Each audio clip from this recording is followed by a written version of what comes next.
Assalamualaikum dan hai semua. Hari ini kita akan kupas satu kisah yang, sangat-sangat penting dalam sejarah. Kita akan bercakap tentang hijrah. Dengar macam satu perjalanan biasa kan? Tapi sebenarnya, ia lebih dari itu. Ia adalah titik tolak yang membina sebuah komuniti, malah sebuah peradaban baru.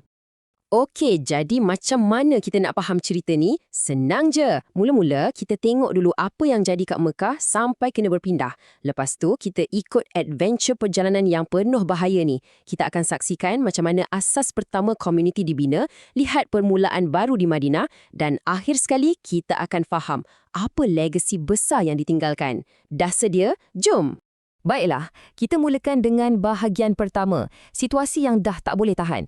Kat sini kita akan jawab soalan paling penting. Kenapa? Kenapa perlu ambil risiko sebesar ni untuk berpindah? Jadi, apa tu hijrah? Dalam bahasa Arab, maksudnya berpindah. Macam kita pindah rumah ke? Ya, tapi jauh lebih besar dari itu. Bayangkan, ni bukan sekadar pindah rumah. Ini adalah perpindahan strategik Nabi Muhammad SAW dan para pengikutnya dari Mekah ke Madinah. Tujuannya untuk lari dari penindasan, untuk selamatkan iman dan untuk bina satu masyarakat baru yang selamat. Soalan ni memang penting. Kenapa sampai terpaksa tinggalkan kampung halaman? Apa yang dah jadi sampai ia menjadi satu-satunya pilihan yang ada? Keadaan kat Mekah masa tu memang dah sampai ke kemuncaknya. Penindasan kaum Quraisy tu bukan lagi ejek-ejek atau usik-usik. Dah sampai tahap ancam nyawa tau. Betul-betul bahaya. Dan dalam keadaan genting macam ni, dua benda penting berlaku serentak. Pertama, datang perintah terus dari Allah untuk berhijrah. Kedua, pada masa yang sama, orang-orang Madinah pula datang menjemput. Jadi, ini bukan lari saja-saja. Ini adalah gabungan arahan Tuhan dan satu peluang keemasan. Okey, keputusan dah dibuat. Sekarang bermulalah bahagian kedua, perjalanan yang penuh bahaya. Cuba bayangkan, ini bukan macam kita travel naik bas merentas padang pasir. Tak, ini adalah satu misi rahsia, satu ujian yang memerlukan perancangan yang super teliti dan keimanan yang tak berbelah bahagi. Cuba kita tengok timeline ni. Setiap langkah dirancang dengan teliti. Mula pada 26 Safar, Saidina Ali dengan beraninya gantikan tempat tidur Nabi untuk kelirukan musuh. Lepas tu, pada 1 Rabiul Awal, Nabi Muhammad dan sahabat karibnya, Abu Bakar, bersembunyi di Gua Thur selama 3 hari. 3 hari, bayangkan, untuk elak dari dikesan.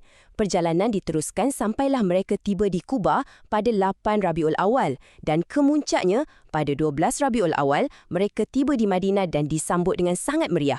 Setiap detik gabungan strategi dan tawakal. Sekarang kita masuk bahagian ketiga, asas pertama.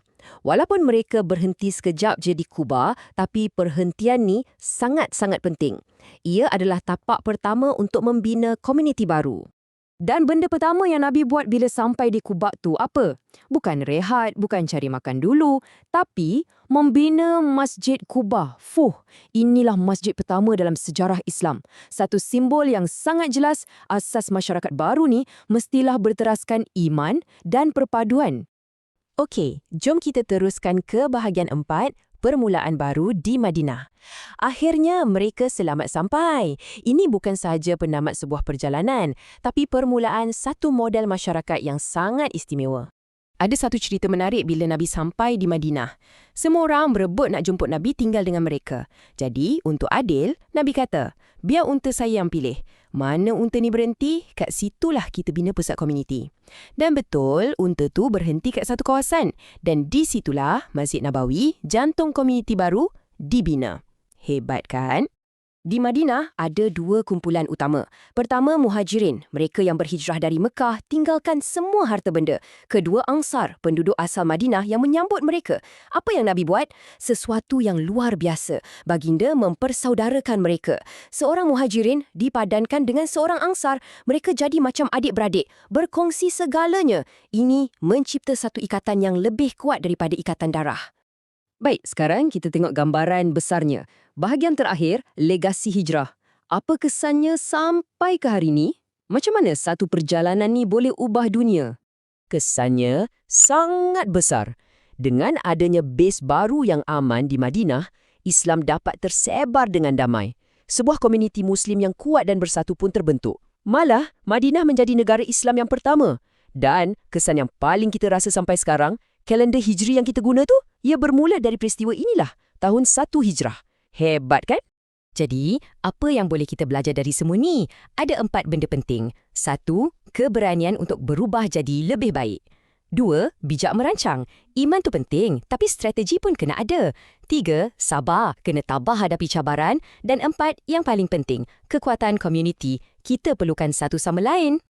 Inilah intipati hijrah yang sebenar. Ia bukan pasal pindah tempat je. Ia pasal berpindah dari keadaan yang tak elok kepada keadaan yang lebih baik. Ini hijrah pribadi kita. Daripada malas, jadi rajin. Daripada cepat marah, jadi lebih sabar. Itulah hijrah yang kita semua boleh buat kan? Jadi, kesimpulannya, hijrah ni bukan sekadar cerita orang berjalan rentas padang pasir. Langsung bukan. Ia adalah detik di mana satu kumpulan yang ditindas bangkit menjadi sebuah masyarakat yang berdaulat. Satu titik di mana babak baru dalam sejarah dunia bermula. Satu perjalanan yang, benar-benar telah mengubah dunia.